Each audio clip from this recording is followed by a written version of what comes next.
Okay.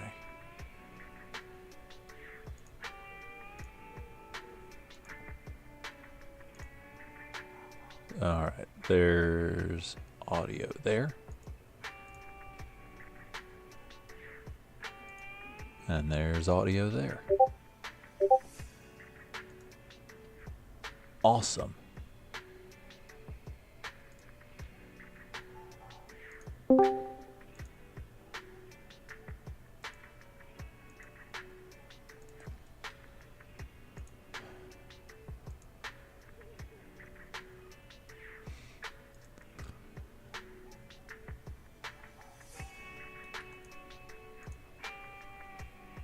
I forgot about chat again.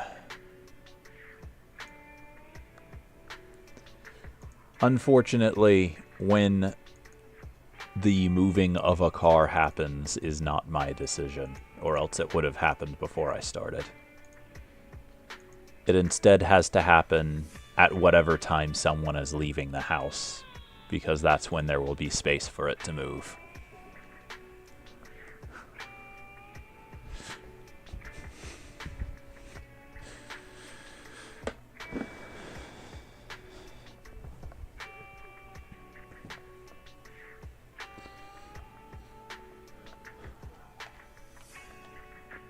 Okay.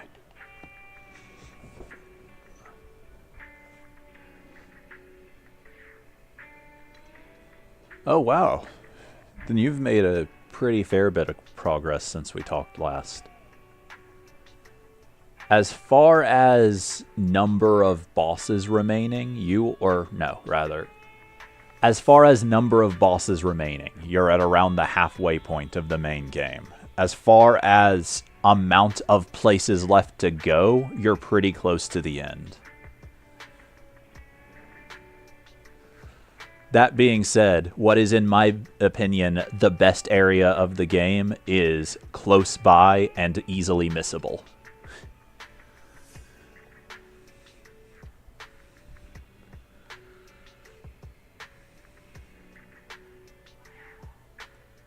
Of course, I think you've said you have some people in your chat pretty often that know where to tell you where to look for things.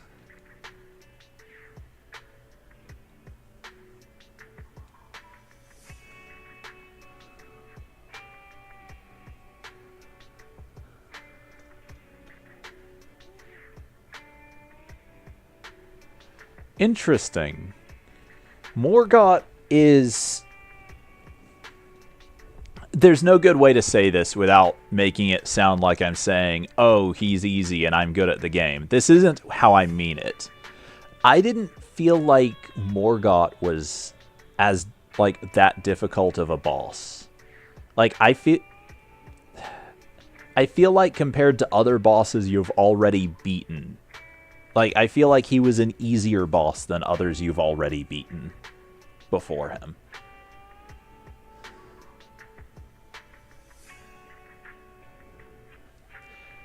Commander Niall himself isn't that big a deal. It's mostly the knights he's got with him that are a pain. Especially the one with the dual swords.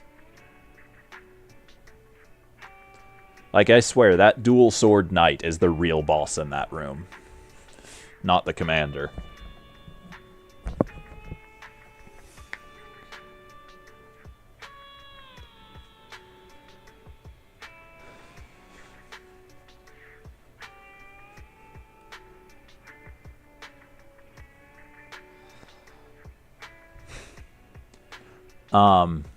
Now that it's too late for this to be useful to you, there's actually a trick to dealing with those guys. There's an item you can get called a Bewitching Branch, which will turn most standard enemies to your side. And if you go in the boss room and immediately sprint for the dual sword knight, you can hit him with one and he'll help you with the rest of the fight. He gets killed pretty quick since the commander has so many large AoE attacks, but he'll usually live long enough to kill the other knight for you.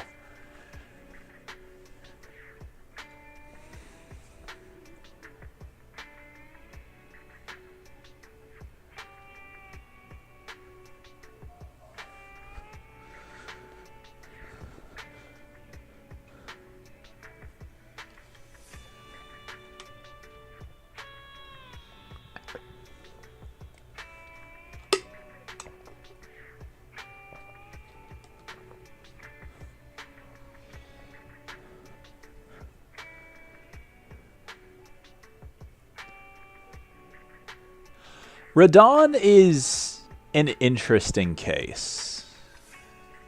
Yeah. Like, Radahn is a fight I can easily see going either way.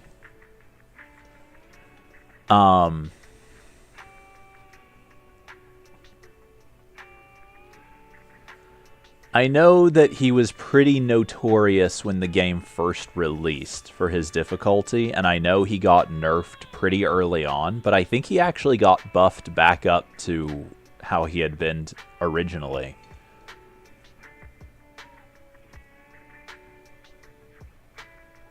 I might be misremembering. I might have it mixed up with something.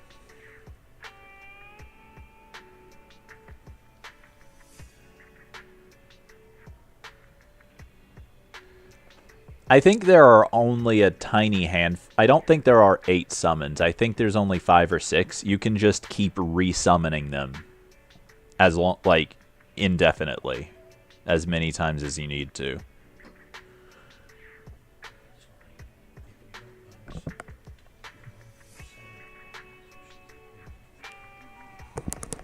That's your call.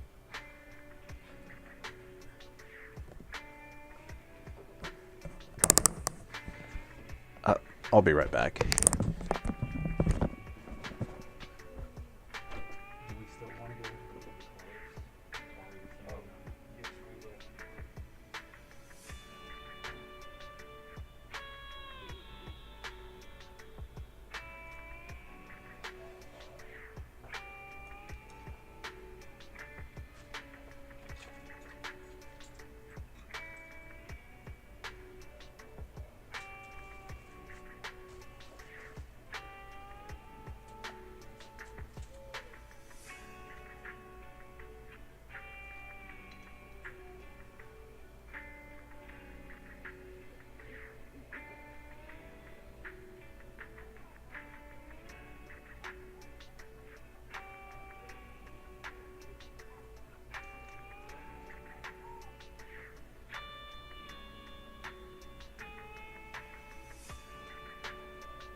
I'm back, and I have acquired soup. So as far as I realize how old of a chat this is at this point. But as far as the Valiant Gargoyles go, one thing I will say is that duo bosses in previous Souls, like duo bosses are a long-standing Souls game tradition. The duo bosses of previous Souls games were designed to be duo bosses. I had to move the car, and then I found out that the person who was planning to go get supper was not going to, so I spent some time to heat up some soup that was half frozen. But the previous FromSoft or Souls duo bosses were designed to be duo bosses. So their AI was designed in such a way as to not overwhelm the player too much. In Dark Souls 1, typically Ornstein and Smough would not usually attack at the same time. They'd typically attack somewhat in turn. In Elden Ring, duo bosses are just two guys that they threw in a room together, and you have to deal with the fact that they're both designed to be aggressive enough to be a boss on their own. It's one of the ways in which, yes, on a surface level, Elden Ring is the most approachable Souls game, because you have the option of just leaving and going somewhere else. But it's also got a lot of just kind of cheap BS that just isn't really fair to the player in what ways that the previous games would have been.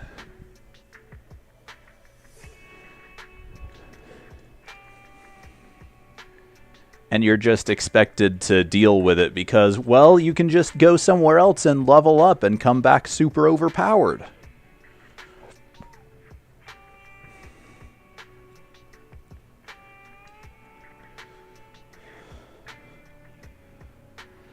Rennala is not really something I'd consider to be, to fall into that category. Her summons can be a bit much to try to handle, but as bosses go, I think she's actually one of the better designed ones in Elden Ring.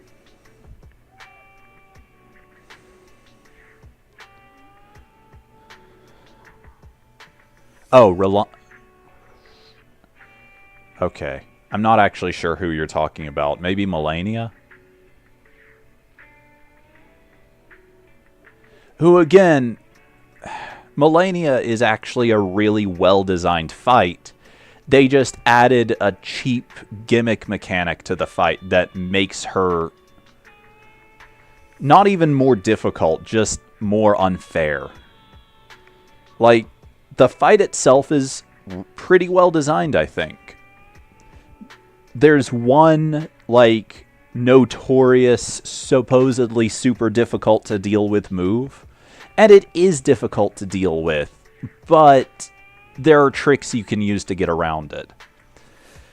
I think she'd be a perfectly fair, well-balanced fight, if not for one mechanic she has that feels like it was totally just tacked on to make her artificially more difficult. That I will leave for you to find out for yourself.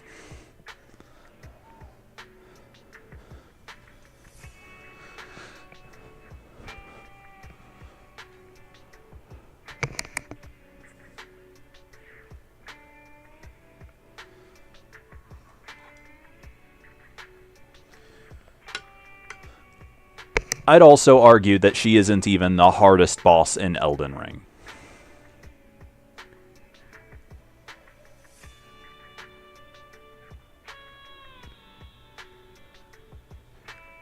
Yeah, as a rule, if you find a weapon in a boss room, you should use that weapon, unless you're looking to make your own life harder.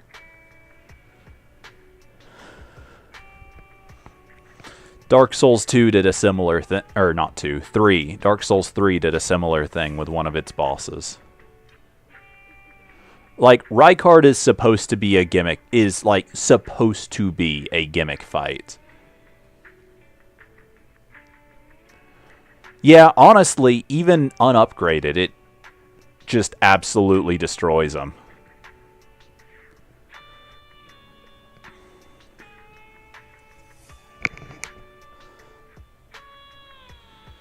I mean, it's designed for you to use against him unupgraded, so I guess it makes a lot of sense for it to destroy him.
Funny enough, Melania being wildly notorious as supposedly FromSoft's hardest boss ever, which she is definitely not, like I said before. I don't think she's even the hardest boss in Elden Ring, in the base game of Elden Ring. But she was kind of, in a kind of funny way, actually made dramatically easier by the DLC. There's one item, like a crystal tear for the Physic Flask, that makes her wildly easier to deal with on its own.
Well, enjoy my stream, or enjoy your stream, and thanks for stopping by, and I'll let her know.